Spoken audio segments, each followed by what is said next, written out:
lacandores, y los lacandores, y los lacandores. Vivan las Fuerzas Armadas de Liberación, vivan las Fuerzas Armadas de Liberación. Pues invitamos a nuestro compañero Fritz, démosle un aplauso muy fuerte al compañero Fritz, que tiene, como bien decían, el compañero Horacio, pues hay de intelectuales a intelectuales, y pues hay intelectuales que se ponen a caminar junto al pueblo y para el pueblo desde una perspectiva, no desde la academia nada más, que también son muy rigurosos los trabajos que tanto de investigación histórica que tiene el compañero Fritz. Ya rápidamente, buen escritor, historiador mexicano, nacido en la ciudad de Puebla en el año 61, ha sido promotor cultural, editor, librero, promotor de la lectura, especialista en los temas de los movimientos armados en México, dedicado a investigar la llamada guerra sucia, guerra de baja intensidad. Ahorita va a ser la aclaración, quizás nosotros hacemos un poquito la aclaración, porque le pusimos guerra sucia, poquito la gente lo identifica con eso, pero el concepto es diferente, el que maneja y defiende de guerra de baja intensidad el compañero Fritz, a la que denomina guerra de baja intensidad. Como resultado de dicha investigación, publicó las siguientes 2 novelas, como 20 de cobre, Cementerio de papel. Tiene también, obviamente, Memoria Roja, que es toda una investigación muy importante al respecto de los movimientos armados. Otras como El barco de la ilusión, que tiene que ver con Germán Valdés Tintán, Se nos hizo tarde, Un pueblo en campaña, que también hay que decir que es una crónica histórica de la campaña presidencial de Cuauhtémoc Cárdenas, en la cual el compañero tuvo un papel importante en cuanto a lo que es la prensa. Coleccionista de estrellas, con crónica bibliográfica del periodista cultural Fernando Benítez. En fin, son muchas cosas las que podríamos decir, pero pues si no, pasemos directamente a lo que es el tema. Como ustedes saben, les explico rápidamente, la dinámica siempre es por espacio, no es un espacio determinado, es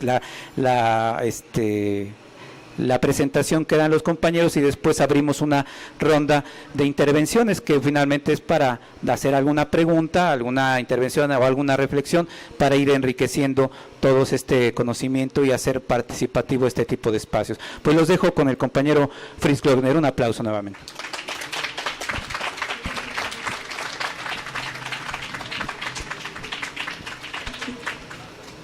¿Qué tal? Bueno, sí, se escucha, sí. ¿Qué tal? Muy buenos días, ya tardes. Muchas gracias a la invitación a los compañeros de este círculo Hermano Cerdán. Gracias a los compañeros. Siempre es una chingadera que me pongan después de un concierto, porque la gente queda así como, ¿no?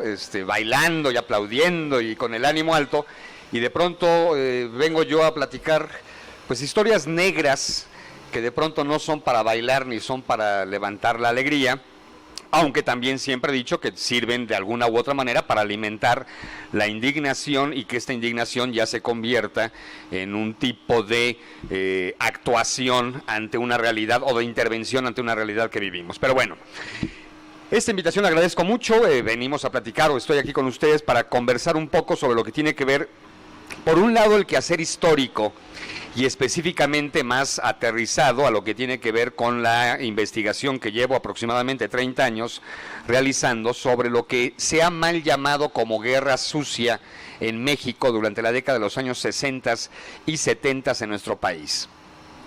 Primera aclaración, ¿por qué me he negado a insistir en la llamada guerra sucia? A final de cuentas, me he percatado que lo que sucedió en México fue una actuación, una intervención del Estado mexicano en contra de la sociedad civil, en contra de los opositores al régimen político mexicano, ya fueran movimientos sociales, campesinos, estudiantiles y evidentemente la insurgencia armada que surgió en la década de los años 60 y 70 en nuestro país, específicamente la llamada guerrilla urbana y rural en nuestro México. ¿Y a qué me quiero referir?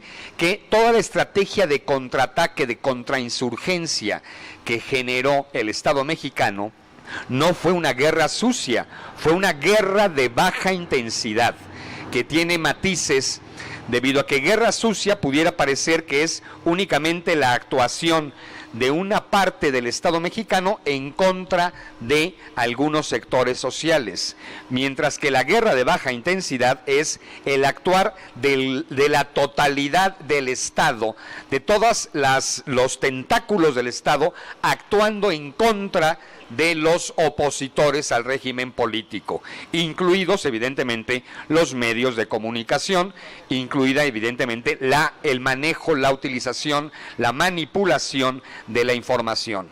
De ahí que me he dedicado a insistir en el término académico, histórico, real, que sería guerra de baja intensidad y no guerra sucia como se ha banalizado, porque más guerra sucia pareciera suponerse que puede existir una guerra limpia, ¿no? Guerra sucia, entonces échale un poquito de cloro, cabrón, uno, Clorex, ¿no? Y limpias Fab, ¿no? Y ya limpiaste la pinche guerra y ya no es tan fea, ¿no? Entonces, no, hubo una estrategia premeditada de guerra de baja intensidad.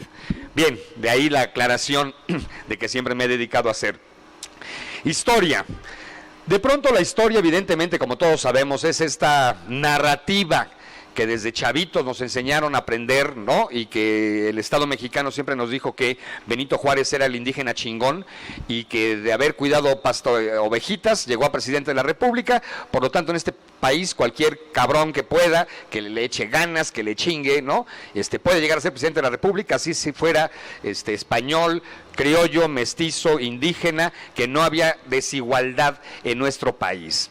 Por lo tanto, se fue generando una visión de que la historia son estas estatuas, estos bustos, como el de Vicente Lombardo Toledano, que aquí tenemos yo a mi derecha, ustedes a su izquierda, y se fue construyendo una historia de cementerios, una historia de cadáveres, una historia de muertos, una historia de fechas.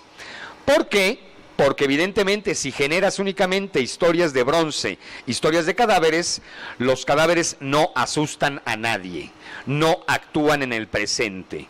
En cambio, si como historiador te dedicas a crear fantasmas, si como historiador te dedicas a generar una narrativa que permita la reflexión del pasado a partir del presente, ahí sí asusta, porque entonces te percatas que los fantasmas en el presente hacen bu, y esos sí asustan.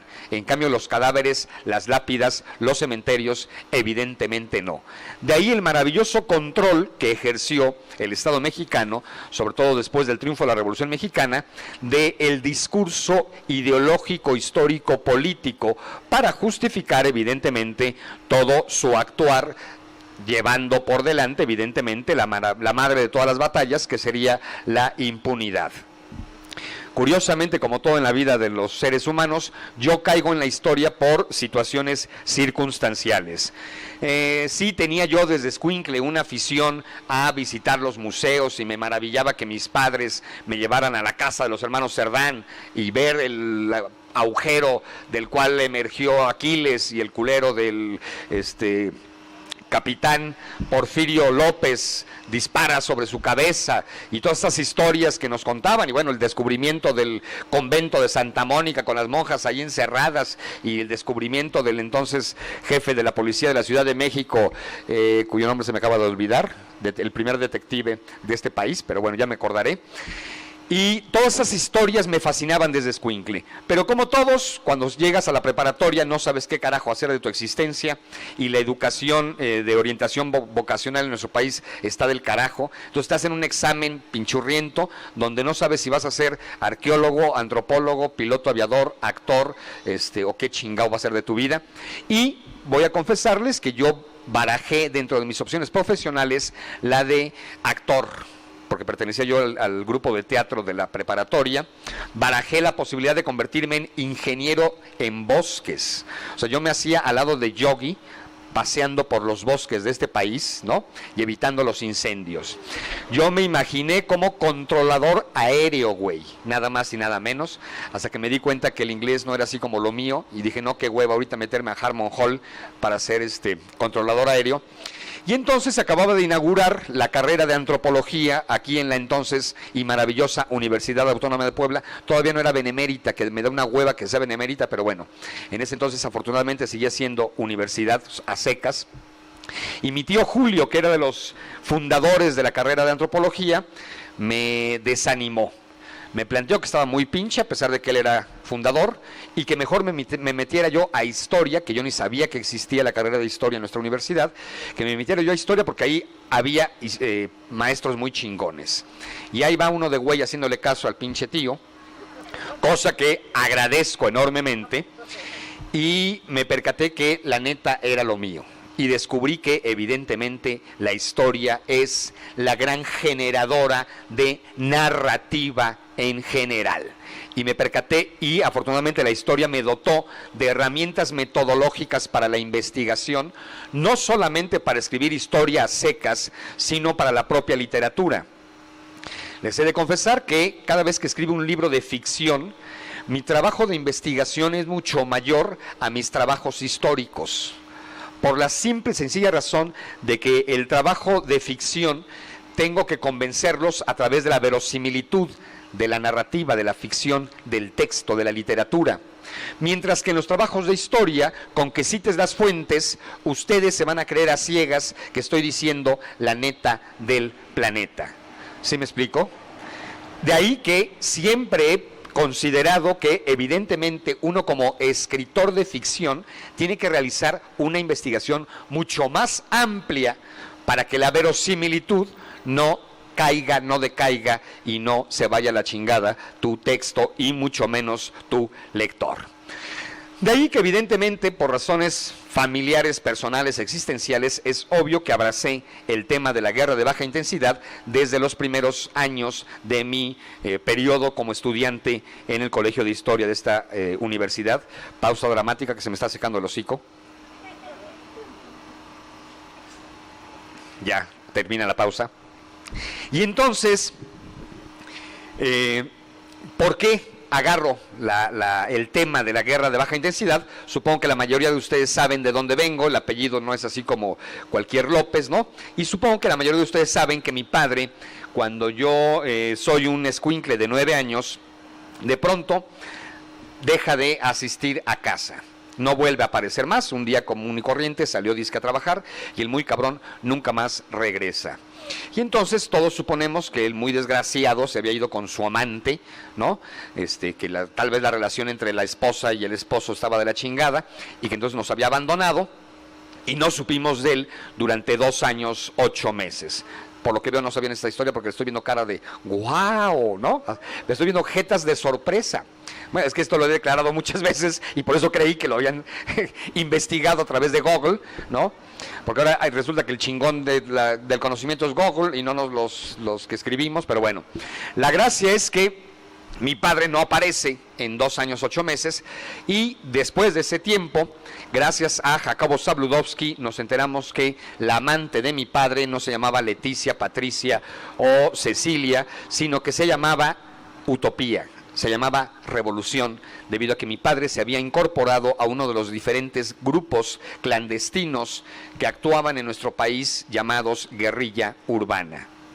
Mi padre se había incorporado de manera clandestina a el entonces Fuerzas de Liberación Nacional, que son como el antecedente del actual Ejército Zapatista de Liberación Nacional. Y hasta entonces nos dimos cuenta que el muy cabroncito evidentemente se había incorporado de manera clandestina a estos grupos.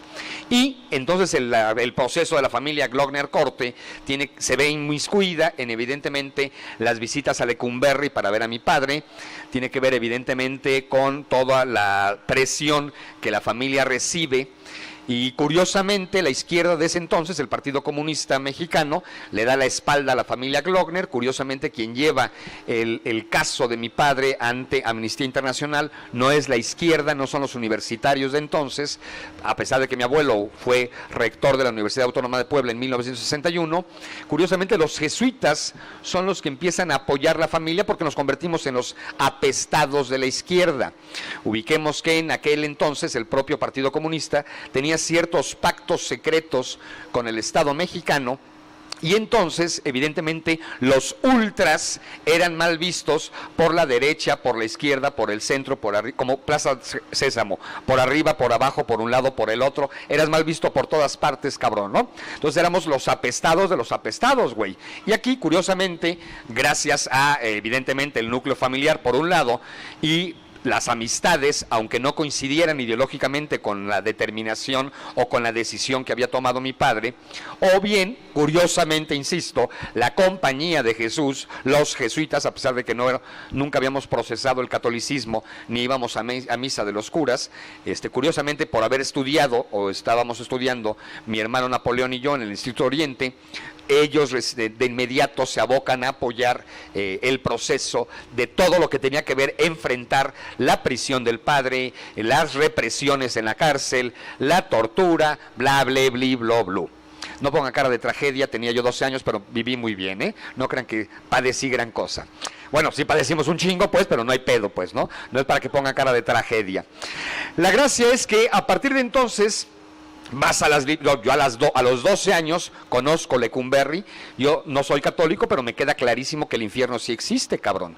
Y Lecumberri era el puto infierno de infiernos. Bueno, era el inframundo, hijo de la chingada, ¿no?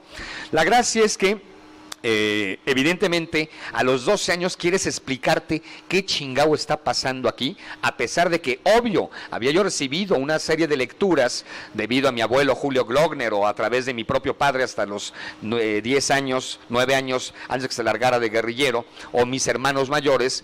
Pero te quedaba la duda de qué chingado está pasando, qué es esta realidad, quién me puede descifrar lo que es esta historia familiar. Y entonces vas a las librerías en ese entonces y encontrabas evidentemente la historia de la Revolución Cubana, el golpe de Estado en Chile, e incluso encontrabas ya publicaciones sobre Nicaragua, pero México no. Si acaso existía evidentemente el texto de Poniatowska sobre el 68 y un texto de Monsiváis y Luis González de Alba, pero que te explicara por qué chingado no solamente mi padre, sino que además de mi padre había otros 500 cabrones acusados igual por delitos de disolución social, portación de armas, que eran los entonces guerrilleros de este país. Y no había quien te explicara esas chingaderas y tú decías, bueno, entonces, ¿qué sucede? Mi papá más los 499 presos en Lecumberri son producto de una chaqueta mental que me estoy haciendo yo, ¿existen o no existen?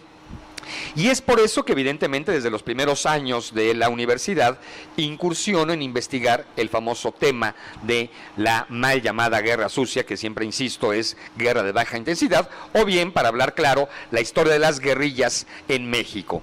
Y me voy percatando con datos maravillosos, por ejemplo, de que en este país, entre 1969 y 1978, actuaron 39 grupos armados diferentes.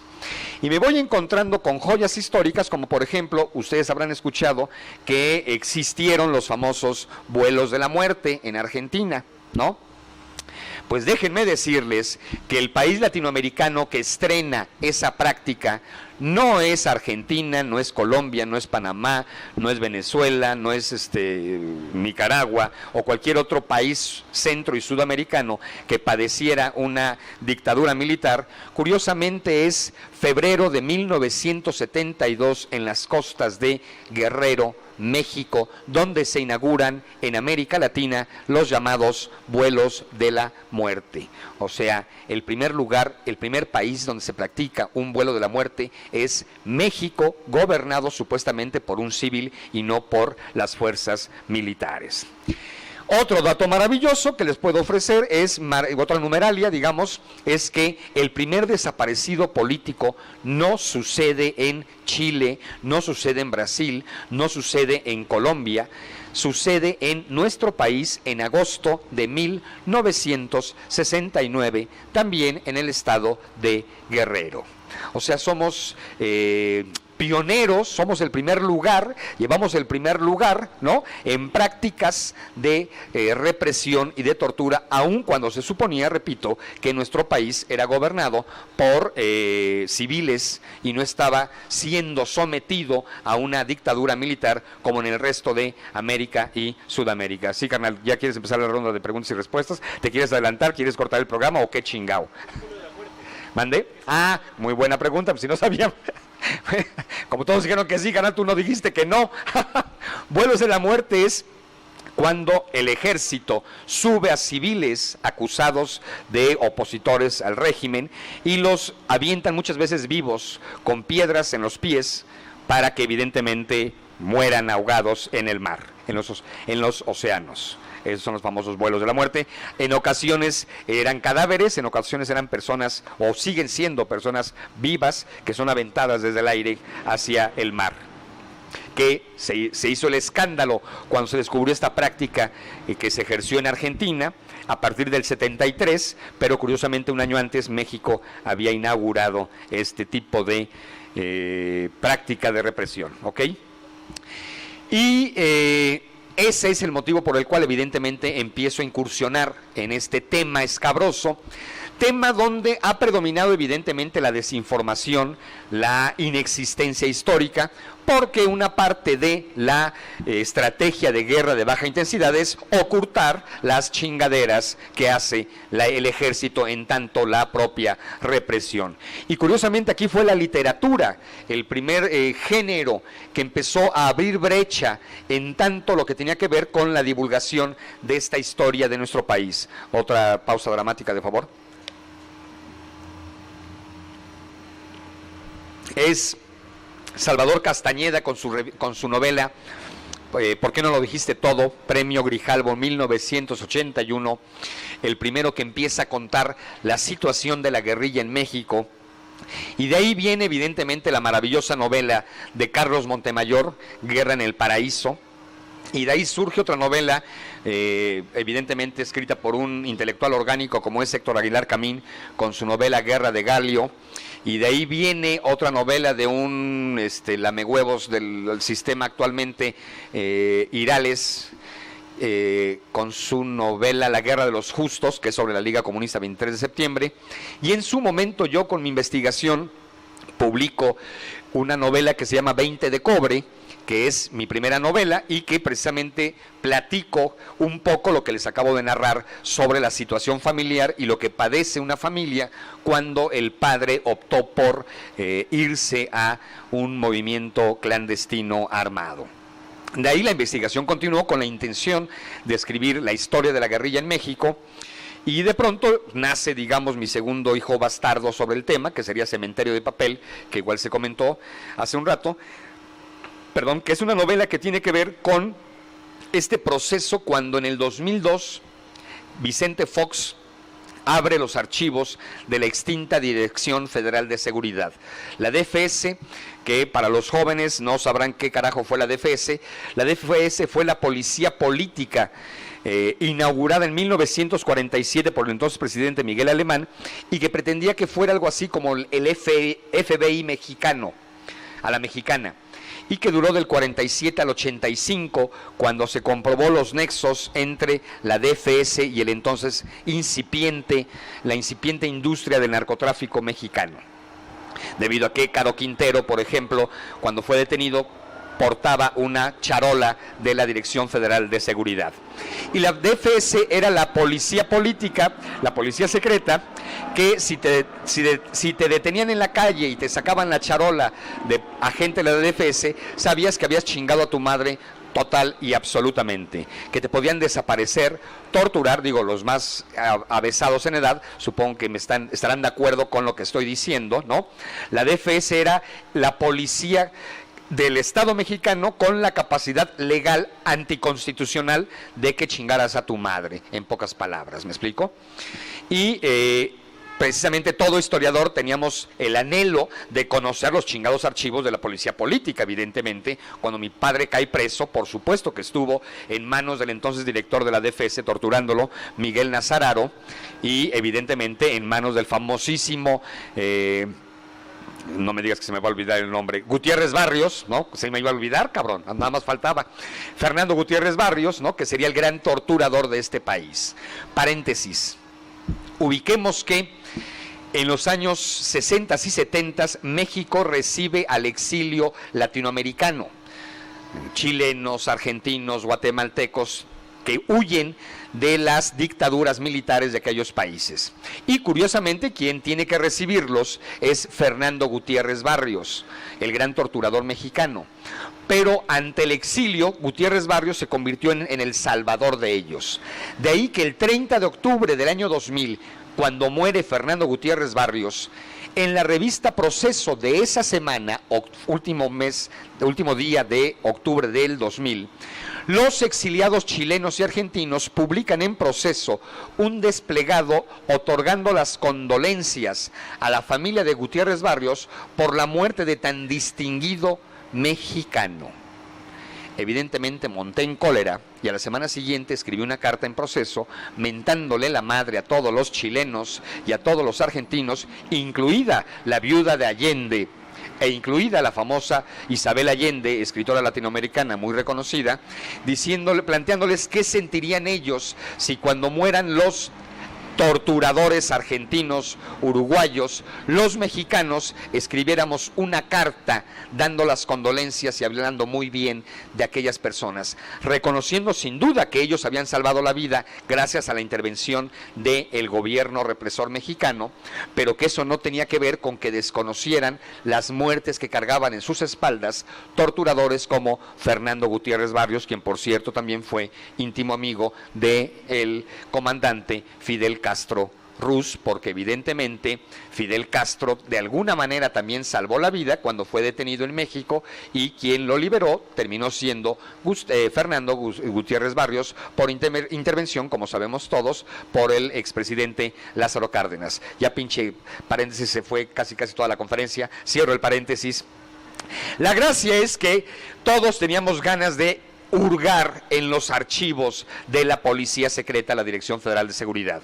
De ahí que, ¿se entendió por qué hice tan largo mi pinche paréntesis? Contextualizando. Bueno, la gracia es que de pronto en el 2000 gana el pendejo de Vicente Fox, y para el 2002 nos abre los archivos, y evidentemente los archivos de la Dirección Federal de Seguridad van a parar al Archivo General de la Nación, que como todos ustedes saben, la sede del Archivo General de la Nación hoy por hoy es el antiguo Palacio Negro de Lecumberri, o sea, la antigua cárcel fundada por Porfirio Díaz en el año de 1900 y que sirvió de vocación carcelaria hasta el año de 1976, que es cuando Echeverría decide construir los diferentes penales en diferentes lugares de la Ciudad de México, y Lecumberri pasa a convertirse en Archivo General de la Nación a partir de 1982, ya en el último tramo del periodo del sexenio de López Portillo.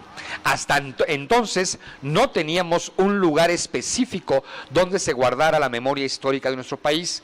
Los archivos históricos se encontraban dispersos en el Observatorio de Tacubaya, en las oficinas de Hacienda, en los municipios. O sea, nuestra historia estaba desmadrada por todas partes hasta el 82, que se funda el Archivo General de la Nación y se concentran en el inmueble de Lecumberri, Palacio Negro, todos los archivos históricos importantes de nuestro país. Y por lo tanto, cuando se abren los archivos policíacos, pues evidentemente van a dar a Lecumberri como tal.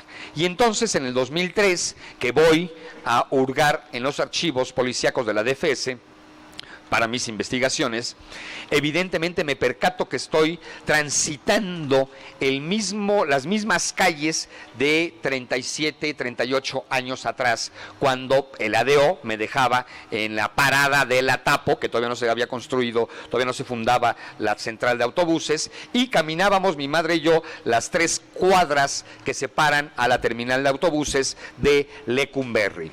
Y dije, güey, me vuelvo a reencontrar con mi padre en el mismo sitio, cabrón, pero ahora en Lecumberri, y mi padre convertido en papel.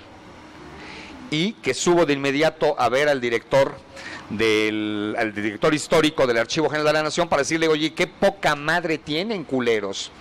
Tanto trabajo que nos costó a los Glockner Cortes sacar a Napoleón Glockner de Lecumberri, cabrón, ¿no? Para que 37 años después lo regresen convertido en papel, culeros, ¿no? ¿No se les parece una chingadera?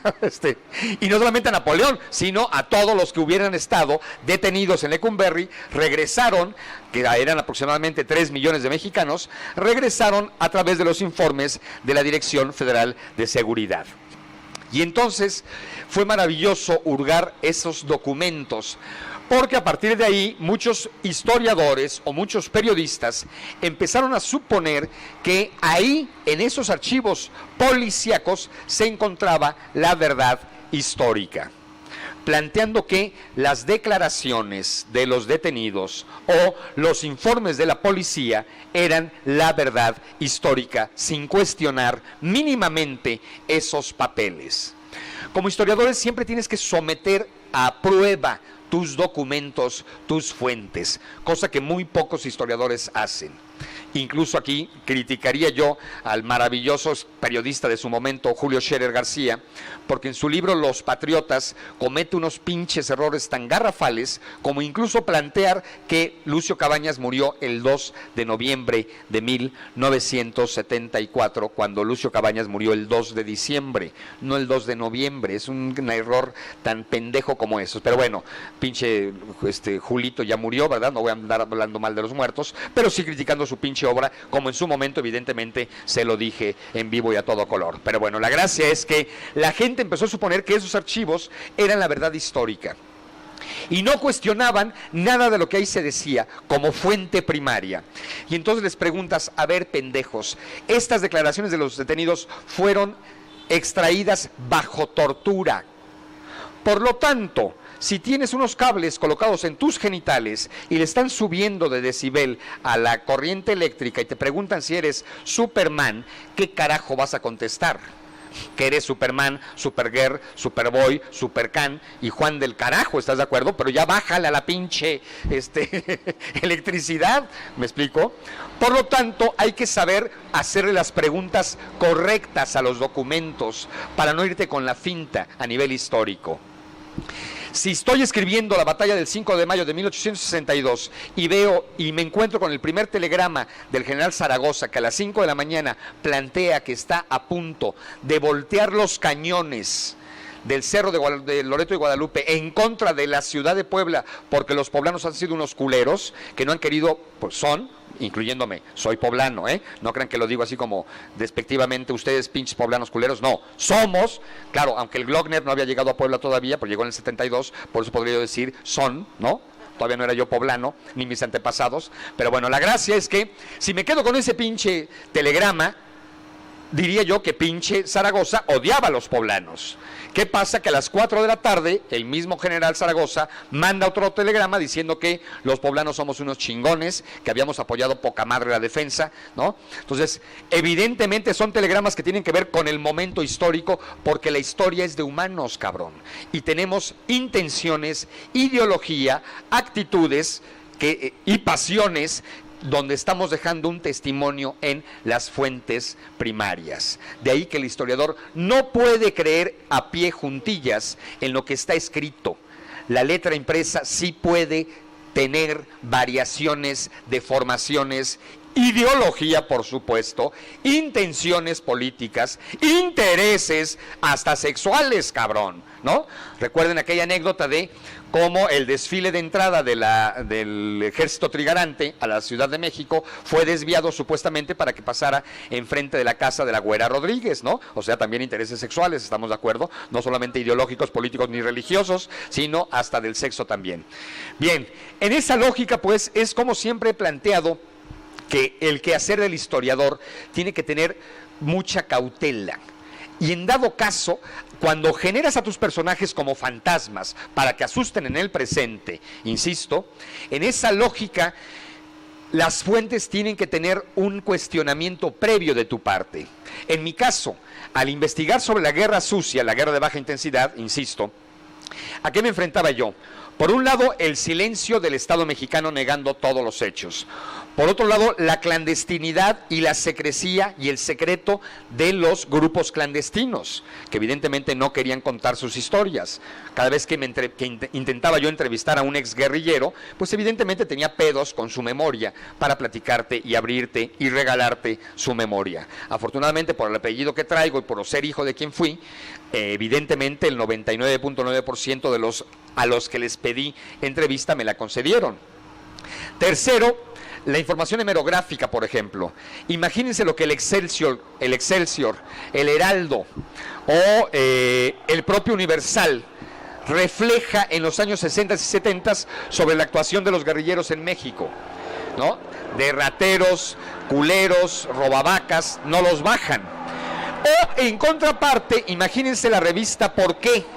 Supongo que varios de los que están aquí presentes tuvieron posibilidad de hojear o de leer en su momento la revista ¿Por qué? Para el compañero más joven, la revista ¿Por qué? Era una revista quincenal que era de la ultraizquierda mexicana, digamos. Y entonces la información de la revista ¿Por qué? Era totalmente al revés, panfletaria.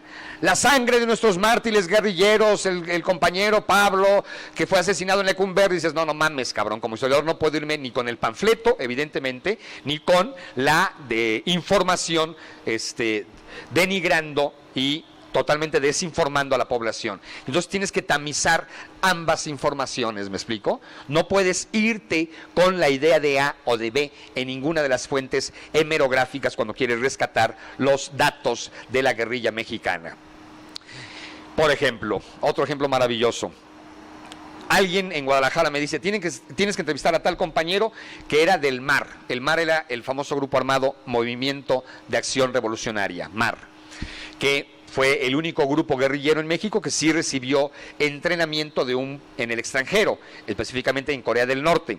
Fueron 67 mexicanos que fueron a Corea del Norte a recibir preparación sobre guerra de guerrillas. Y cuando localizo a este señor, y le pregunto y le pido que me cuente la historia del MAR, me dice, no, es que yo no soy del MAR, yo era del grupo 23 de septiembre. Pero todos me dicen que tú eras del MAR, cabrón. Ah, sí, fui detenido junto con los del MAR, porque la policía llegó a la casa de seguridad cuando estábamos llevando a cabo las conversaciones y la negociación para que el MAR y el grupo 23 de septiembre unieran fuerzas. Y todos creyeron que era yo del MAR, pero yo era del grupo 23 de septiembre. Y en Lecumberri, en la cárcel, ¿por qué todos creen que eras del MAR? Ah, por el miedo que tenías de quién sabe con quién estabas hablando en la cárcel, y entonces dejé pasar la versión de que era yo del MAR, pero no te puedo contar la historia del MAR, te puedo contar la historia del grupo 23 de septiembre. Bueno, ya ahí afortunadamente recibí la información del grupo 23 de septiembre, aunque yo andaba buscando la del MAR, que también iba yo a terminar buscando la del 23 de septiembre en algún momento dado, y este hombre me lo agilizó. Bien, a lo que voy, insisto, es en los vericuetos en los cuales te metes como historiador para, no solamente en este caso de la guerra de baja intensidad, donde evidentemente me ha costado un huevo y la mitad del otro rescatar la información, tal vez por eso nada más soy papá de una sola hija, que es la que andaba de ladilla hace rato por ahí, porque la otra ya no puedo tener más hijos, ¿no? Por eso. Pero al mismo tiempo me ha permitido un fogueo maravilloso de lo que es el tratamiento de las fuentes, de lo que es el saber tratar y saber hacerle preguntas a las fuentes. No terminé una anécdota por ahí, dejé vagando, de a partir de Cementerio de Papel, a partir de esta historia de haber caminado las mismas calles y encontrarme con mi padre convertido en papel, es que escribí una segunda novela que se llama Cementerio de Papel, que tiene que ver precisamente con la historia de Lecumberri y la historia de los archivos en el año 2000. Novela que afortunadamente se llevó a la pantalla grande, se hizo película con el mismo nombre, bajo la dirección de Mario Hernández, que tuvo un éxito maravilloso en la piratería, no en taquilla.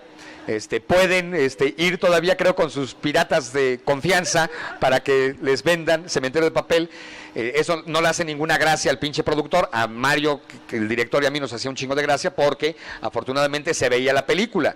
Y es que ahí no es que hayamos padecido censura, pero sí bloqueo, ya que después de mucho trabajo para conseguir distribuidora, cuando conseguimos distribuidora, los cines nos bloquearon. De las 30 copias con las cuales se inauguró, no se inauguró, ¿cómo chingado se dice? Se proyectó, no, bueno, se estrenó, gracias, la película, en 16 de las 30 salas cambiaron la sala a la mera hora de los lugares donde habían proyectado el tráiler.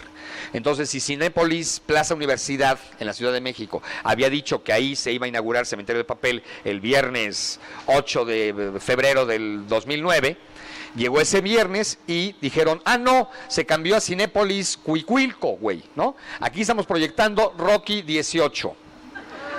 Y entonces, ¿quién putas iba a trasladar desde Plaza Universidad hasta Cuicuilco para ver Cementerio de Papel? Entonces terminaban entrando a ver Rocky 18. Y nos chingó la madre Rocky 18, por lo menos en 16 salas donde nos hicieron esa chingadera, para que la venta de taquilla no fuera exitosa en la primera semana, porque ustedes, como bien sabrán, el cine depende de la primera semana. He de insistir, algo maravilloso de la película es que actúa Rosario Ibarra, la luchadora social y senadora. En el papel de Rosario Ibarra actúa Rosario Ibarra, cosa que es muy chingón porque casi se convierte en un documental más que en una ficción. Bueno, dejo de hacer comerciales de mis pendejadas. Cierro planteando, pues, hace rato decían, la cultura es de todos, la cultura es de quien la trabaja, también la historia es de quien la trabaja. Hago una atenta invitación a que nos acerquemos a la historia desde esta lógica, lúdica, no de gran respeto. Bajemos a los pinches héroes al piso y vamos a ponernos pedos con ellos, con Juárez, con Hidalgo, con Morelos. No les tengamos el más mínimo respeto. Cogieron tanto como cogemos nosotros, fueron al baño tanto como fueron nosotros, les dio gonorrea como les pudo haber dado gonorrea a cualquier cabrón en ese momento histórico del siglo XIX mexicano, principios del siglo XX y hasta mitades, porque recuerden que mi abuelo era el médico de enfermedades venéreas de esta ciudad, y entonces por ahí tengo los archivos clínicos de mi abuelo, por lo tanto sé quién carajo tuvo gonorrea y quién no, o sífilis, tanto de las clases medias, bajas y altas. Cuando quieran voy a publicar esa pinche versión maravillosa de la sociedad mamona poblana, ¿no? Pero a lo que quiero insistir es, la historia es nuestra amiga, no nuestra enemiga. A la historia no le debemos respeto. La historia nos debe de tener respeto a nosotros. Hagamos de la historia una amiga, una cómplice y sobre todo una insubordinada que nos permita conocer el pasado para saber cómo chingao tenemos que actuar en el presente y saber así defender los sueños, debido a que las putas pesadillas ya están bastante cabronas. Buenas tardes, gracias.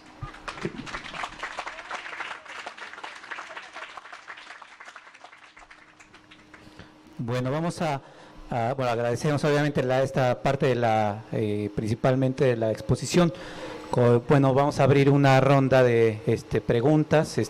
Como siempre le decimos, si alguien quiere intervenir, precisamente como a veces de algún dato, como lo que decía la pregunta que hizo el compañero, pues es algo bien importante, ¿no? O sea, y efectivamente alguien dirá vuelos de la muerte, no sé, se imagina ahí cualquier operación militar, y ya cuando ves el contenido real, pues obviamente te mueve mucho más, ¿no? Entonces, los que gusten, se forman acá, por favor, y para hacer alguna intervención que, como decimos la otra vez, también hablando un poco del respeto, a veces les decimos a los compañeros que vienen, a veces les decimos, haz tu pregunta, ¿no? Y que sea concreta. Entonces, bueno, lo único que les pedimos es que, obviamente, cuando hay muchísimas intervenciones, pues no sea muy tardado, ¿no? Pero en realidad, para hacer un poco más interesante o más horizontal este tipo de espacios, pues sí tendría que ser las reflexiones, ¿no? No necesariamente una pregunta, a veces una reflexión y es válido, o es una postura, ¿no? Un desacuerdo con lo que dijo el compañero, se vale, ¿no? Es lo bueno que hay intelectuales con los cuales se puede dialogar, se puede discrepar, se puede incorporar la opinión de las personas que incluso a veces vivieron alguna situación similar. Entonces, bueno, ojalá se animen, porque igual no los que hay más aquí nada más tenemos dos compañeros que van a preguntar y no tengan miedo, por favor. Ahorita aprovechando que está el compañero Fritz, bueno, vamos a darle la palabra al primer compañero.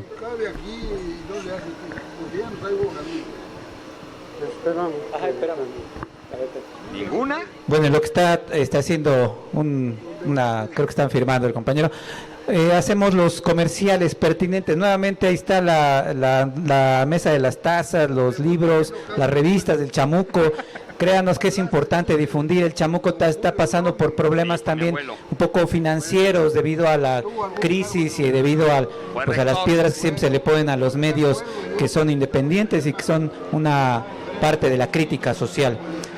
Otra cosa es de que estas conferencias, bueno, también está nuestro compañero de Radio AMLO, también démosle un aplauso por favor a Radio AMLO, que nos está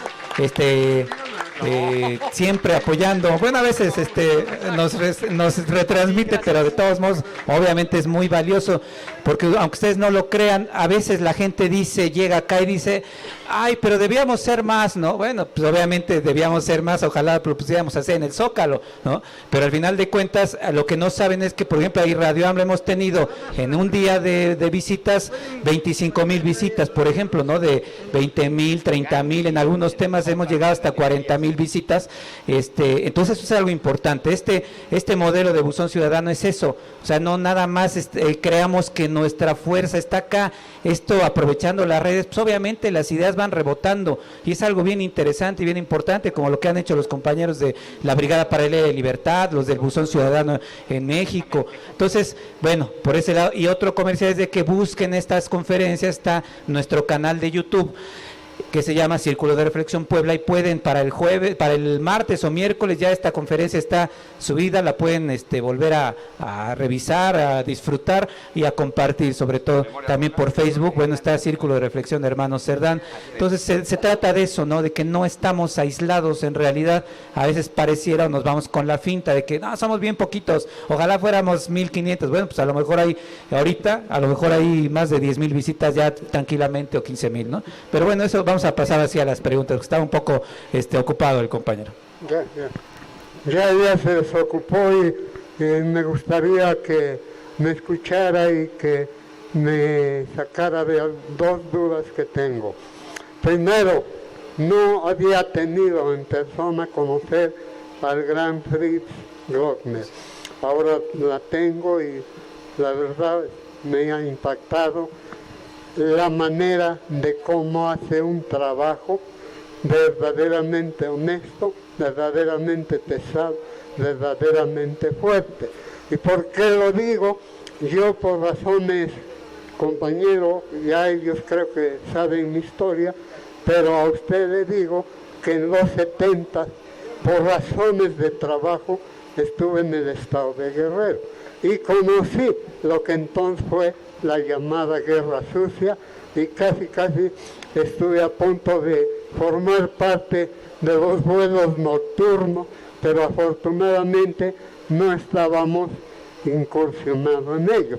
Pero pasaba, y recuerdo un detalle, no sé si llegó a estar, compañero, en la localidad de Atoyac de Álvarez.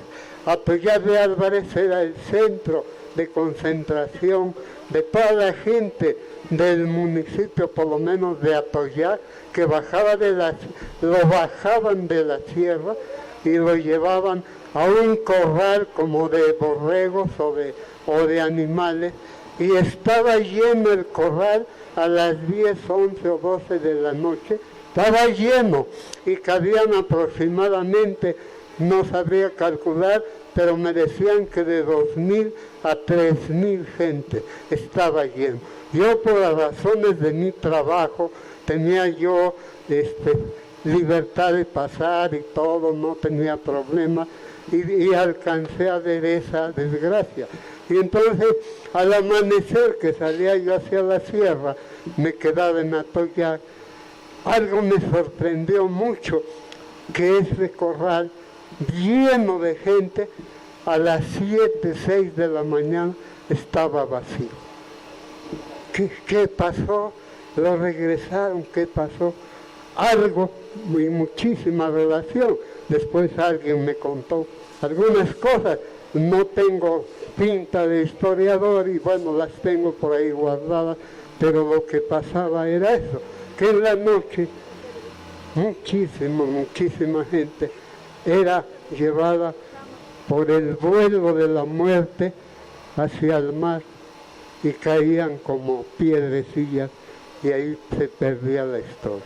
Eso lo viví, lo sentí, y lo llevo todavía, porque es un hecho que no es fácil quitárselo, ¿no? Por la intensidad y lo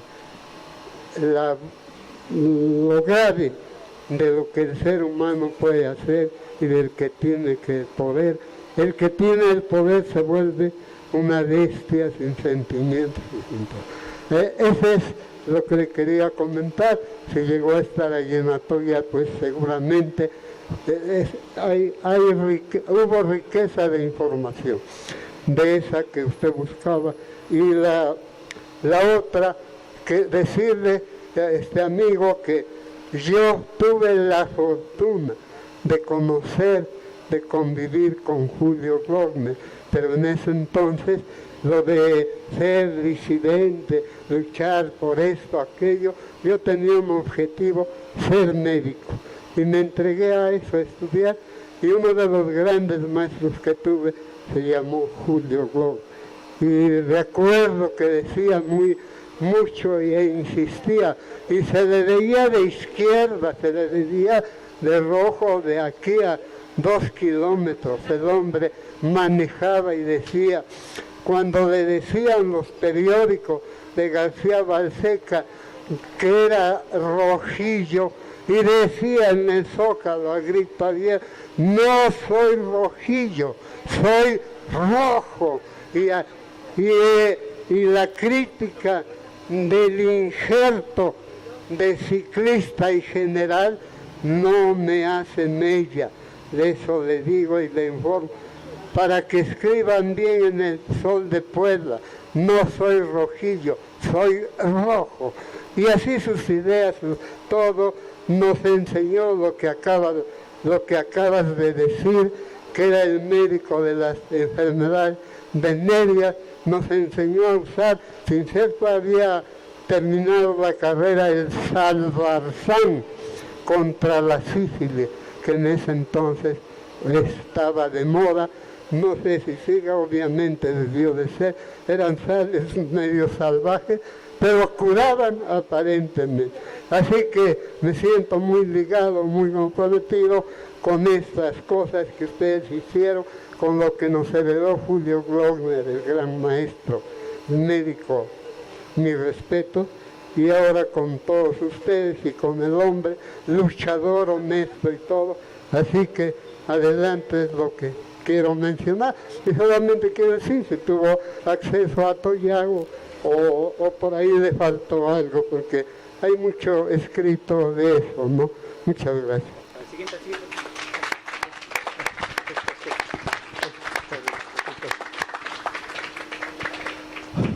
Buenas tardes a todos. Buenas tardes, periodista Fritz.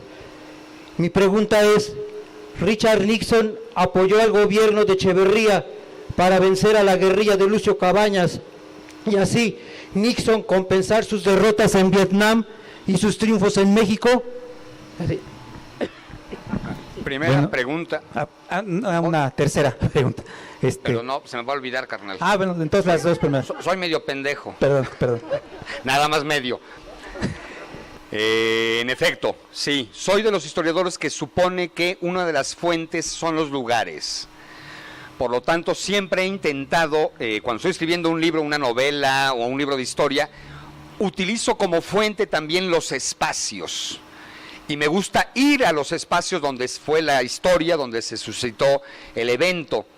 A ver, como ejemplo, hasta un poco banal, tengo una novela biográfica de Tintán, de Germán Valdés Tintán, que se llama El barco de la ilusión, y cuando estaba escribiendo la novela, por ejemplo, tuve la oportunidad de ir a Ciudad Juárez para ver dónde había vivido Tintán, para ver dónde estaba la aduana, para ver dónde estaba la radiodifusora, porque creo que los espacios, no que te estén hablando los espacios no te van a hablar, pero sí te permite ambientar, te permite observar, y evidentemente con la historia, pues más aún. Obviamente he ido no una, varias veces a Toyac de Álvarez, evidentemente, bueno, incluso hasta he ido a la esquina donde en 1973 la Liga Comunista 23 de septiembre en Monterrey intentó secuestrar a Eugenio Garza Sada, secuestro que terminó siendo frustrado y donde terminó perdiendo la vida el padre del capitalismo mexicano, Garza Sada. Entonces fui a la esquina de Constituyentes y Libertad para ver el lugar donde había suscitado el evento, digamos, ¿no? Y cada vez que tengo algún tema de investigación, siempre utilizo los espacios como fuente, como intento de abrevarme de estas situaciones, ¿no? Nixon no es que hubiera querido justificar su derrota en Vietnam interviniendo en México. Era obvio que intervenía en México en función de esta amenaza comunista. Entonces ubiquemos y recordemos que tanto Díaz Ordaz como Echeverría está comprobado que eran agentes de la CIA, que le informaban a los Estados Unidos. Lepanto, si no mal recuerdo, Lepante, Litempo 1 y Litempo 2 eran Echeverría y, o sea, se ha descubierto, y Díaz Ordaz. Y en esa lógica, pues, Es obvio que Nixon y todo el aparato norteamericano apoyaba al Estado mexicano en las medidas de represión y de disolución y de tortura y demás, ¿no? Cosa curiosa, el agua de Tehuacán, el tehuacanazo famoso, y la utilización del chile son prácticas inventadas por los torturadores mexicanos. Los torturadores mexicanos aprenden a torturar en la famosa Escuela de las Américas, en Panamá, por ejemplo, que es donde se encontraba una de las famosas Escuelas de las Américas, donde policías y militares de Centro y Sudamérica iban a aprender las estrategias de contrainsurgencia, pero el tehuacanazo es creatividad de los torturadores mexicanos, así como la utilización del chile. Entonces podemos también darle un aplauso a la creatividad, al ingenio de los hijos de puta, ¿no? De que saben aplicar los elementos naturales en función de la represión. Creo que eran las dos preguntas. Bueno, yo quisiera hacer una tercera. ¿Cómo ves tú el problema de la memoria histórica en México en relación a la izquierda? ¿Y por qué lo digo? A mí me recuerda, siento que en México, en relación a otros países, en cuanto a la izquierda, tenemos un problema muy grave con la memoria. Me recuerda un poco, o como país incluso, me recuerda un poco España junto con otros países. Por ejemplo, en España, pues todavía tienen el Valle de los Caídos, donde está Francisco Franco, y todavía lo tienen, o sea, como algo inmaculado. Todavía hay problemas en los medios cuando alguien llega a criticar. En cambio, en otros países como Francia, pues como la misma Alemania, como Italia, pues sí es el antifascismo, es un valor, ¿no? Aquí en México me recuerda un poco eso, porque en México, como que en otros países no le echaron tierra, en el mismo Chile, en el mismo Uruguay, Argentina, con algunos gobiernos llamados progresistas, pues hicieron algunas acciones como para resarcir un poco esa conciencia, un poco esa dignidad del pueblo ante tanta represión, tanta muerte. Creo que eso es un problema en México, y lo digo porque creo que es un lastre. Por ejemplo, aquí veo que el gobierno como que es una reiteración simbólica al pueblo de México, siempre con el opresor y el torturador, y con los que jugaron algún papel incluso en el sistema, como que nos lo vuelve a traer. Es como lo que dices de Lecumberri, de que al final de cuentas vuelven en papel. Bueno, aquí vuelven personajes que se ha discutido en la izquierda y lo seguiremos discutiendo, ¿no? Como que te los presentan como que los redimidos, y como que la gente que ya se arrepintió incluso, ¿no? A pesar de que la gente sabe que cometieron alguna serie de represión, torturas, etcétera. Entonces, yo me acuerdo de esto porque, bueno, en el doctor Lara Peinado, por ejemplo, dice que de acuerdo al psicoanálisis, pues el olvido no existe, ¿no? Pero y por ejemplo, Revueltas habla de lo que fue precisamente la conciencia enajenada de la ideología, él decía del proletariado, que ahorita yo lo podría como la ideología del pueblo. Entonces, ¿cómo ves este problema? ¿Qué consecuencias tiene para una izquierda o para un pueblo el hecho de que no queremos voltear a ver, o le echamos tierrita y decimos como que, pues ya, eso fue antes, ¿no? Pero ahorita ya es otra situación, como que tenemos, creo, un hueco. ¿Cómo tú lo ves? ¿Ese sería un lastre para nosotros? No existen actos inocentes en el comportamiento humano. Siempre actuamos en función de, no nos hagamos pendejos, digamos, ¿no? El juego de la izquierda, en tanto el problema de la memoria, tiene mucho que ver cuál fue tu papel en el pasado. Repito, el Partido Comunista Mexicano en los años 60 y 70 se hizo pendejo ante la represión del gobierno mexicano. Volteó para otro lado. El exilio latinoamericano volteó para otro lado ante la represión que se ejercía en México. Diría Carlos Monsiváis en su momento, el problema de los mexicanos es que no teníamos una embajada de México donde poder salvar la vida, como sí lo tuvieron los argentinos, chilenos, uruguayos, guatemaltecos, etc. ¿Qué sucede además en un país como el nuestro, donde el sistema político mexicano encontró la varita maravillosa para convertir el discurso histórico en discurso político? No olvidemos que incluso hoy en día en la Cámara de Diputados, el 2 de octubre, se guarda un minuto de silencio, promovido por los propios priistas, que son los representantes de la represión hace casi 50 años, 49 para ser exactos hoy en día. ¿Sí me explico? Entonces, no olvidemos que el discurso priista logró meter en el mismo cajón a un Zapata, a un Obregón, a un Villa, a un Carranza, ¿no? Entonces, el problema de nuestra historia en México, no nada más de la izquierda, sino en general, y el problema de la memoria en nuestro país es maravillosamente complicado. Desde la lógica misma de que creemos que la conquista fue un español y un indígena, no nos percatamos de que no fue un español, fueron provenientes de la península ibérica, de 15 regiones diferentes de lo que entonces existía como Imperio Español, ¿no? Y vinieron a ponerle la madre, no a un indígena, vinieron a ponerle la madre a 49 civilizaciones indígenas con idiomas diferentes, religiones diferentes, cosmovisiones diferentes. Esa pinche amalgama genera una pinche locura, que es esta locura de país que tenemos hoy en día, que se llama México, que se ha querido unificar, pero no podemos, porque no somos iguales, somos producto de una cabroncísima y maravillosa diversidad. Y de ahí los huecos de la memoria juegan un papel súper importante. Siempre he dicho que como historiador hay que ser totalmente honestos y declarar, uno, ¿por qué me dedico a este tema? ¿Por qué quiero desentrañar ese pasado? Dos, ¿qué fuentes consulto y por qué las consulto? Porque desde que optas por leer el Universal y no Excelsior, a nivel hemerográfico, ya estás con cierta tendencia ideológica, política, ¿me explico? Tres, ¿por qué entrevisté a Perenganito y no a Sutanito? A nivel de entrevistas, yo declaro que logré entrevistar, por ejemplo, a Luis Echeverría Álvarez. Estuve 6 horas metido en su casa en San Jerónimo, él y yo solitititos, con una entrevista larguísima en septiembre de 1993, tragando camarones. Tuve un proceso previo de lavar mis vísceras sobre la idea de que era el asesino intelectual de mi padre. Y acudí a su casa y me dio la entrevista, y si yo hubiera querido y agarrar el tenedor en lugar de dirigir mi pinche camarón a mi hocico y entregárselo en un ojo, pude haberlo hecho. A pesar de que no estaría yo aquí ahorita, estaría yo en la cárcel, ¿verdad? Pero estuvimos solitos, ¿no? Que durante 6 horas platiqué con este hijo de puta. No así con Fernando Gutiérrez Barrios, cuya entrevista había disque aceptado hablar conmigo. Pero ahí no terminé de lavar mis vísceras. Y dije, ¿para qué voy a ir a ver al que ejecutó la orden de asesinato y la tortura de mi padre si no estoy en condiciones? No porque me fuera yo a atrever a encajarle un tenedor, cabrón, porque tampoco creo, ¿no? Pero dije, ¿para qué voy a ver ¿para qué le voy a ver a la jeta a este hijo de puta? ¿Qué me va a decir a mi trabajo? Y a la mera hora, faltando 3 días, hablé por teléfono para cancelar la supuesta cita que tenía con Fernando Gutiérrez Barrios, por ejemplo. Entonces, como historiador, tienes que ser honesto y plantear qué fuentes has consultado y por qué las has consultado.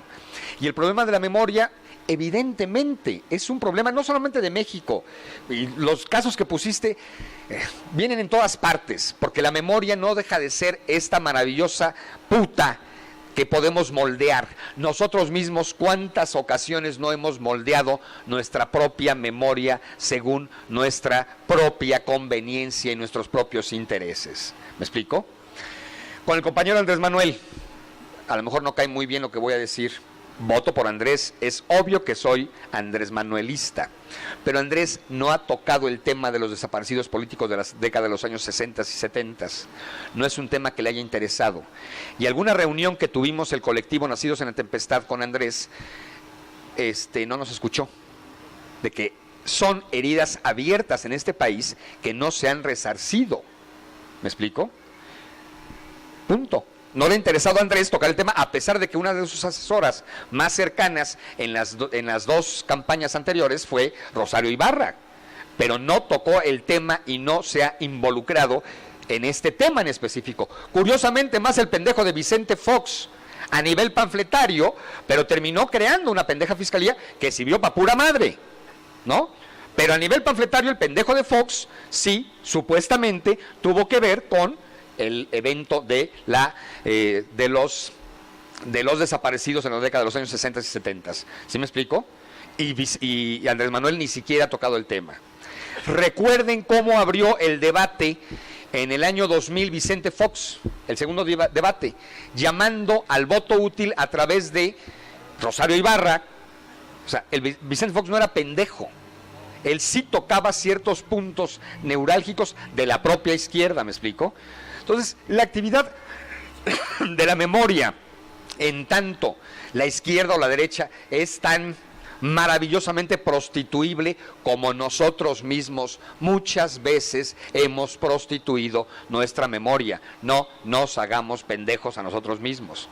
La gracia es que nos convirtamos en unos grandes defensores de la memoria y que nos convirtamos en unos verdaderos promotores de la memoria colectiva, de la memoria. Hoy en día me queda clarísimo que culeramente la noticia que se injerta en el imaginario colectivo es la primera nota que surge en un, no WhatsApp, en una pendejada de estas que se usan mucho. Twitter, gracias. ¿No? La primera información que se divulga en un Twitter es la información que se expande en el imaginario colectivo. Y por más que el resto de los medios intentan modificar esa versión, ya quedó incrustado. O sea, estamos viviendo en épocas donde la desinformación, para mi gusto, es peor que antes. ¿Cuánto tiempo tiene que los aquí presentes han leído una buena crónica política? ¿Quién ha leído en los últimos 3 meses una maravillosa crónica política? Que levante la mano, por favor. En los últimos 3 meses, ¿quién ha leído una maravillosa crónica de sociales? De deportes. ¿Se dan cuenta, cabrón? Ya no existe el género de la crónica periodística. ¿Se dan cuenta? Porque ni siquiera los medios impresos cultivan ya la información, el género de la crónica, chingao. En el 1+1, recordemos cuando comprábamos el 1+1, maravillosas crónicas políticas, culturales, deportivas. ¿Sí me explicó? Hoy en día yo creo que la jornada lleva 4 o 5 años de no publicar una buena crónica.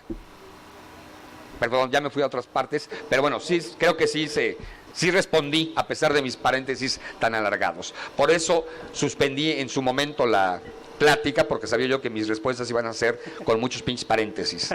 Bueno, ya se animó otro compañero a una pregunta. ¿Cuándo has leído una buena crónica en proceso? ¿Qué tiempo tiene que no lees una buena crónica? Dije crónica, no reportaje. Y el propio proceso, desde que está el enanito dirigiéndolo, perdón, pero no es la calidad de cuando estaba Scherer y Leñero. Digo, no estoy vociferando nada que no sea cierto. Amigo Frix, le voy a hacer únicamente una pregunta. Usted hace unos momentos nos hizo usted saber lo que sufrieron los prisioneros en Lecumberri. Yo leí, bueno, yo fui ferrocarrilero y mi dirigente que se lanzó para podernos quitar todas las memorias que existieron en aquellos años, Demetrio Vallejo. Tengo un libro de él que dice La monstruosidad de una sentencia. Señor Fritz, independientemente de ello, pues vamos, independiente, usted nos hizo saber también que por los tehuacanazos y toda esa cosa, cuando nuestros gobiernos, ahí va mi pregunta, cuando nuestros gobiernos acuden a reuniones internacionales, a firmar tratados, ¿verdad?, de que solamente ellos y la prensa así muchas veces a grandes rasgos, ¿verdad?, pues escucha. ¿Qué objeto? No tiene ningún objeto, digamos, que esas personas que sufrieron esas serie de castigos no tienen un apoyo en recurrir a esos acuerdos de esos países que se consideran que esos países mandan a sus máximos dirigentes, presidentes de sus repúblicas. Y en esas reuniones, ¿verdad?, creo yo que vamos, inclusive ahorita en la era que estamos viviendo, con una serie de nada más de muertes, no, la serie de secuestros, la ciudadanía, por medio, digamos, qué sé yo, de un buen asesor, no puede ejercer esa defensa a través de esos tratados que hacen en esos países. Señor Fix, es mi pregunta. Muchas gracias. De nada. Por desgracia, las propias instancias internacionales siempre plantean que se tienen que agotar los procesos regionales, los procesos en casa. El único caso de guerra de baja intensidad que ha sido exitoso a nivel internacional es de Radilla. Tita Radilla, la hija de un desaparecido político en Guerrero, es el único caso que se me olvidó ahorita el nombre de la...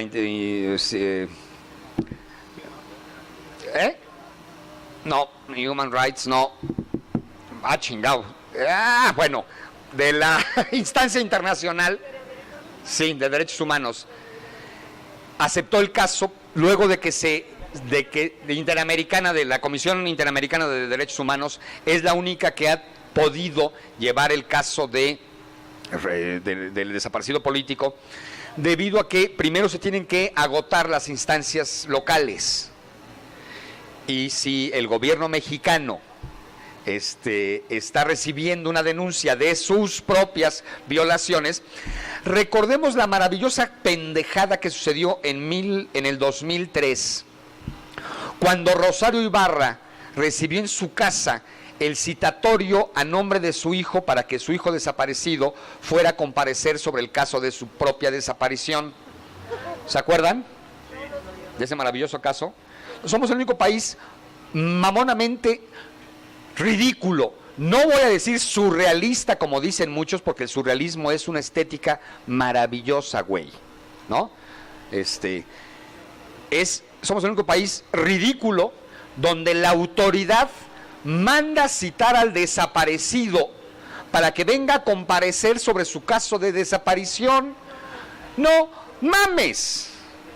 Y todavía el pendejo de Santiago Krill le responde a Rosario que era el procedimiento. ¿Cómo chingao como autoridad citas al desaparecido?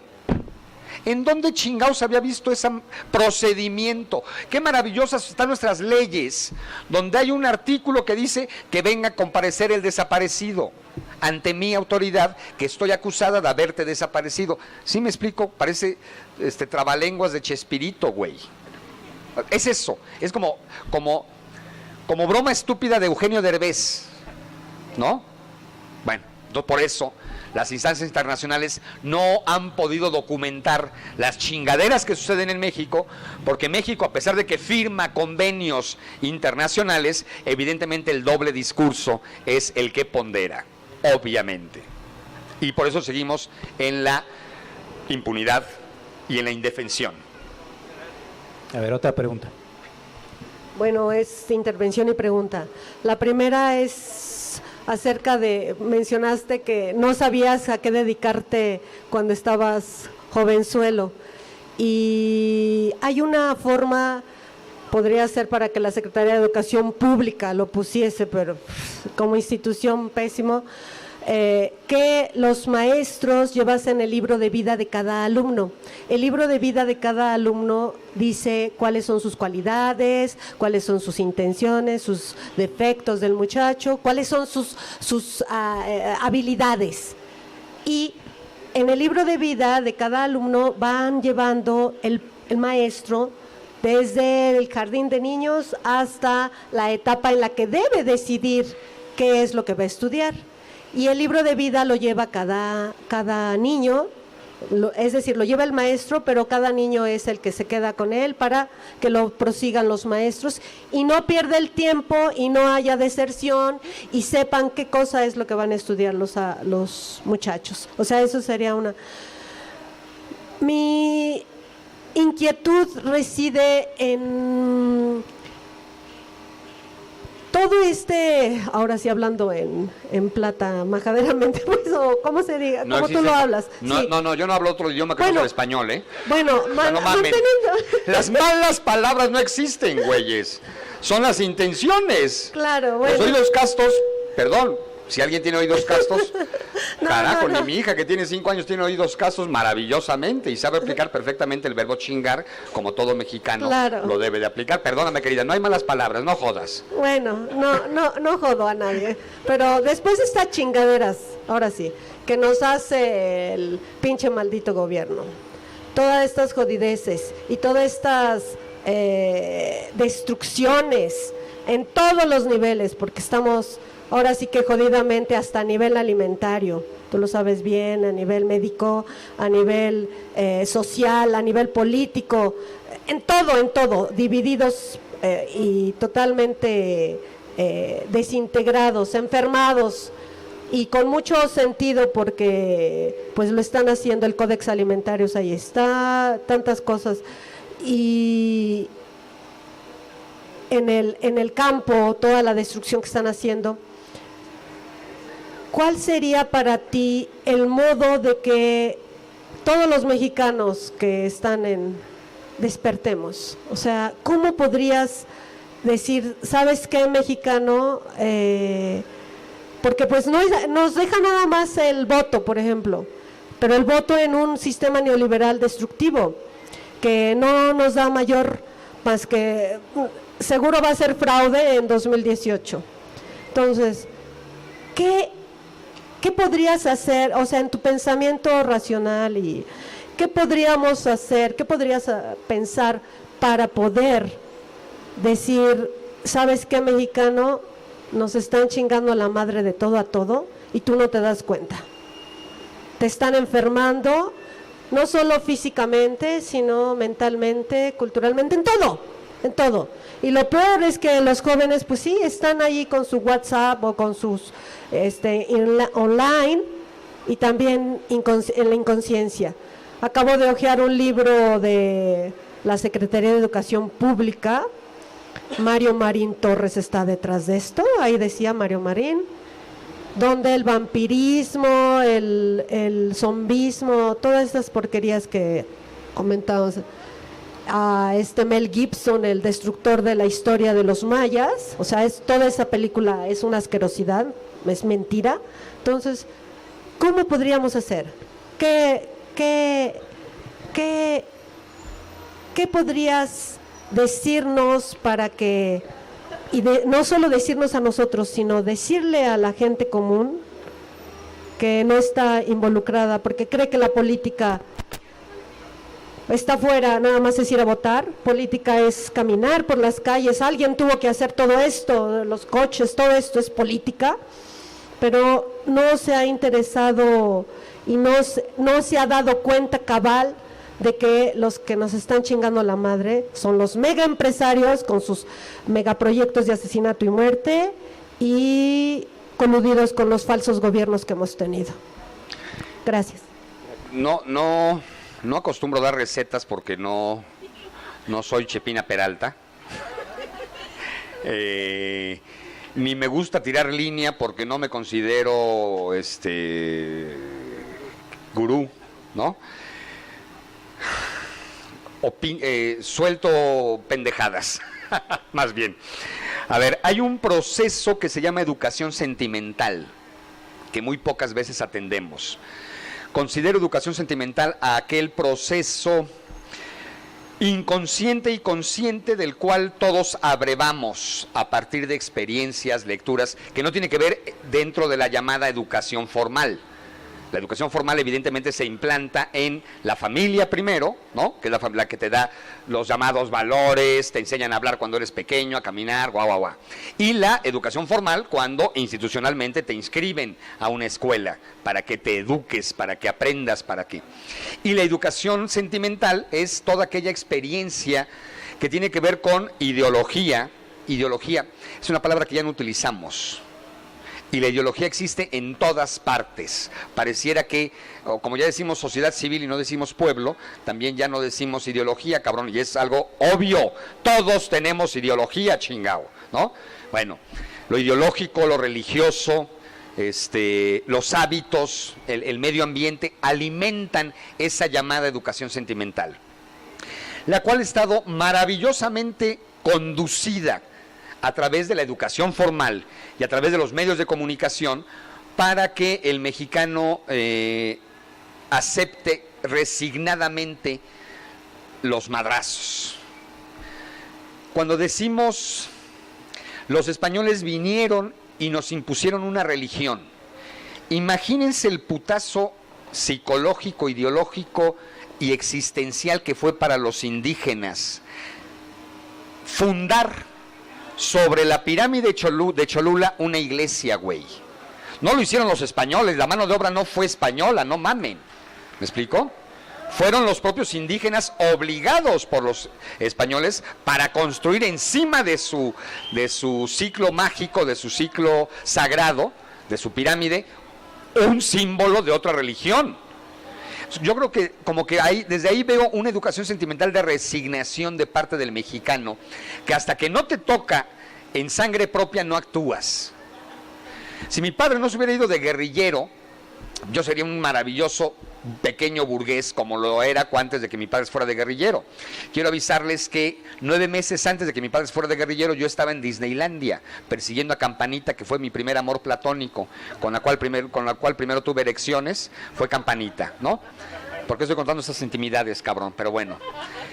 Y perdón, ya me avisaron que se va a subir a la red, cabrón, mis intimidades sexuales, pero bueno. Debido a que mi padre se va de guerrillero, claro, vengo de una familia donde se había practicado la izquierda y el liberalismo como norma, ¿no? Desde siempre. Pero no quitaba que mi padre fuera un dueño de un hospital y éramos maravillosa clase media. ¿Sí me explicó? Que mi padre se haya ido de guerrillero y haya modificado el juego de la propia experiencia familiar interna y que eso generó que yo me dedicara a investigar estas historias, es otro tipo de proceso. Pero hasta que no te llega a tu casa la tragedia, el chingadazo o la conciencia misma, me parece ridículo que seamos un país donde sigamos indignándonos solamente una vez al año de la tragedia de la guardería ABC. Podríamos suponer que mi papá se la buscó, ¿no? En el peor de los casos, el cabrón agarró una pistola y se fue a un grupo clandestino y quería derrumbar al gobierno a punta de madrazos. Entonces, bueno, si lo mataron, pues digo, de alguna manera mi papá no era una perita en dulce. Los 43 desaparecidos de Ayotzinapa tenían una actividad política, ideológica y social, güey. No estoy diciendo ni justificando nada, pero 49 bebés que se encontraban en una guardería, ¿qué putas culpas tenían para haber perdido la vida? Y no hay un hijo de puta en la cárcel. ¿Sí me explico? La dimensión de la enorme tragedia nacional. Y no pasa nada, güey. Es para que hubiera habido una huelga general.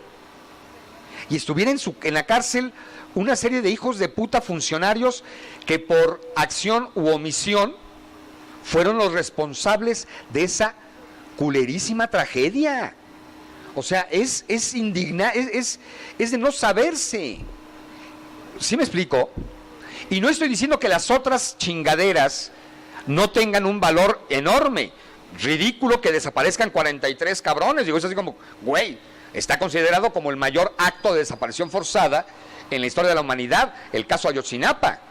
¿Me explico? Pero los 49 bebés con una chingada. Y este país le ha valido madre. Y hemos dejado en el desamparo a los 49 padres que vagan como almas en pena por todo el país denunciando su dolor. Y no hay un hijo de puta en la cárcel. ¿No les parece? ¿Sí me explico? O sea, hemos permitido, olvídate del voto, olvídate del fraude. No estoy diciendo que no sean cosas culerísimamente graves. Claro que es grave que una vez más en el Estado de México se hayan chingado a la compañera Delfina, ¿no? Y no digo que no sea grave que en el 2006 y en el 2012 las elecciones presidenciales, y no digo que no sea grave, guau, pero ¿qué hemos hecho por ABC? Bueno, tal vez hayamos cooperado con una moneda ante la causa, pero ¿qué, güey?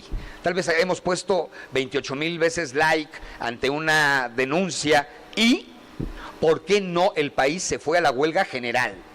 Para que alguien pague por ese asesinato impune, chingao, de 49 bebés, cabrón, o sea, no mamemos, ¿sí me explico? Tenemos que educar sentimentalmente a la sociedad, la memoria colectiva. Tenemos que insistir en que no podemos quedarnos de brazos cruzados ante las historias de impunidad que pareciera que nos desgastan día con día, que pareciera que ya no queremos informarnos porque es detestable, deleznable lo que sucede en nuestro país. ¿Me explico? No nada más con un fraude electoral, con todo. Con la actitud de la pinche vieja de camionetota chingona que se estaciona en segunda fila teniendo forma de estacionarse, cabrón. La impunidad es la madre de todas las batallas, no es la corrupción. Si no hubiera impunidad, no habría corrupción, güey. Yo aquí sí creo que el huevo originario de todo es la impunidad. La impunidad es ese paraguas que cubre como manto protector todo tipo de chingaderas, incluida el fraude electoral, incluida la corrupción. La corrupción no somos todos y la impunidad no somos todos. Y hay que levantar la voz y ejercer el derecho humano ante las impunidades, por favor. Creo que serían un par de meditaciones que se me ocurren al respecto. ¿Me explico? Bueno, pues ahora muchísimas gracias a nuestro compañero Fritz. Esperemos no sea la última vez. Hay que seguir su obra, hay que seguir lo que está haciendo compañero Fritz, e impulsar. Me consta que se intentó hacer en algún momento lo que fue Morena Cultura, ese intento que no ha cuajado, pero bueno, esperemos que podamos ir armando más cosas para ir haciendo más trincheras, ¿no? Pues muchísimas gracias. Nuestro compañero Juan Álvarez va a pasar a dar un pequeño reconocimiento que consta pues de nuestro documento que hacemos siempre entrega, un pequeño obsequio y nuestra taza pues del círculo. Otra cosa que se me olvidaba dentro de los anuncios, un compañero de nosotros trajo amaranto, no sé